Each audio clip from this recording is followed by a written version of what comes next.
నిన్నే చెప్పుకున్న Washington post 300 మందిని ఉద్యోగాలు తీసేసింది జర్నలిస్టులని అన్నటువంటిది. అట్లాగే అలాగ ఉద్యోగాలు కోల్పోయిన వాళ్ళలో కాంగ్రెస్ పార్టీకి సంబంధించినటువంటి కేరళ ఎంపీ శశిధరూర్ కొడుకు కూడా ఉన్నాడు. అతను కూడా దాన్ని ధృవీకరించాడు. మొత్తం 300 మంది ఎవరైతే విదేశీ వార్తలు కవర్ చేసేవాళ్ళు, కాలమిస్టులు, అట్లాగే స్పోర్ట్స్ బ్యాచ్ మొత్తాన్ని తొలగించేసిందట వాషింగ్టన్ పోస్ట్. దాదాపు 11, 12 ఏళ్ల నుండి అతను ఉద్యోగం చేస్తున్నాడు. ప్రపంచవ్యాప్తంగా జర్నలిజానికి అతిపెద్దదైనటువంటి ప్రమాదం కాస్తో కూస్తో ఉన్నది అమెరికా లాంటి చోట్ల అనుకుంటే అక్కడ కూడా దెబ్బ. వాస్తవంగా వాషింగ్టన్ పోస్ట్ నడుపుతోంది అమెజాన్కి సంబంధించినటువంటి జెఫ్ జోవే.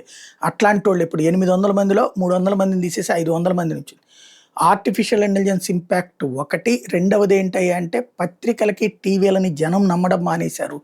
వ్యూవర్షిప్పు, రీడర్షిప్పు ఈ రెండూ కూడా అంటే టీవీలలో వ్యూవర్షిప్పు, పేపర్లలో రీడర్షిప్ అనేటటువంటిది ఫ్యాబ్రికేటెడ్ మాత్రమే నడుస్తుంది అన్నటువంటిది అర్థమవుతుంది. కేవలం పేపర్లలో హెడ్డింకులు చూసి పడేస్తున్నటువంటి రోజులు. 100కి 90% వార్తలు చదవట్లేదు.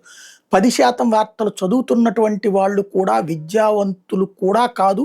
ఓ రకంగా చెప్పాలంటే మాస్ ఏరియాల్లో ఉన్నటువంటి కొంతమంది మాత్రమే ఖాళీగా ఉన్న వాళ్ళు చదువుతున్నారు. డిజిటల్ మీడియా వచ్చిన తర్వాత చేతుల్లో సెల్ ఫోన్లో వచ్చే వార్తలు, సెల్ ఫోన్లో ఉన్నటువంటి వీడియోలు చూసుకుంటున్నారు తప్పించి వీటి వైపుకి పోవట్లేదు. మ్యాక్సిమం తగ్గిపోయింది. ఆ ఇంపాక్ట్తో అడ్వర్టైజ్మెంట్ తగ్గిపోయింది.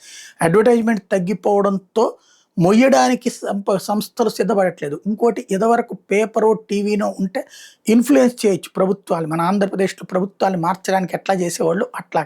అది ప్రపంచవ్యాప్తంగా ఇప్పుడు వర్కౌట్ కావట్లేదు. నరేంద్ర మోడీ విషయంలో వైఫల్యం, అలాగే ట్రంప్ విషయంలో వైఫల్యం లాంటివి జరిగినాయి.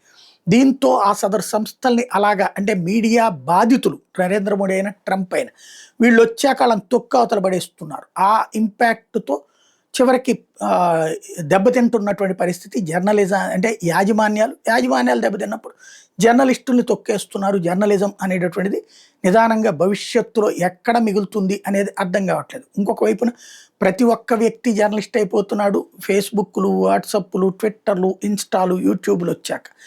అయితే ఇది జర్నలిజం అంటే కానే కాదు. అసలు జర్నలిజం చచ్చిపోతుంది.